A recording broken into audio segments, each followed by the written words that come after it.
বাজার থেকে বন্ধুরা একটু মাছ আনছিলাম, কাতলা মাছ। মাছটা ধোয়া হইল, ওখানে আমি এটারে হলুদ লবণ মাখলাম।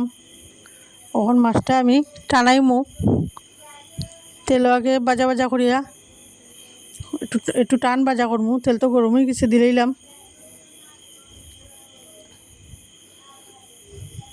মাছ টেন বাজা করিয়া আলু বেগুন দিয়া মাছের ঝোল বানাইমু।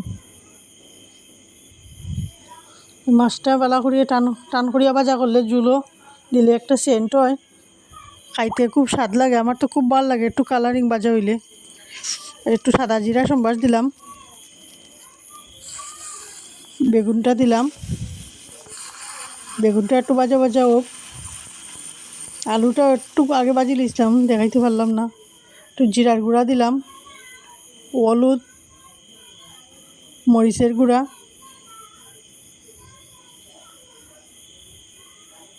স্বাদ মতো লবণ, একটু জল দিয়ে আমি এখন মশলার বেগুনে বালা করে সাতলাইলাম। ভাজা ভাজা হয়ে গেছে সবজিটা, যখন মশলার থেকে তেল ছাড়ছে এখন আমি ঝোল দিলাম পরিমাণ মতো। এরকম আলু বেগুন দিয়া বাজিয়ে রাখা মাছটাও দিলাম। আলু বেগুন দিয়ে ঝোল রানলে খাইতে খুব টেস্ট হয়।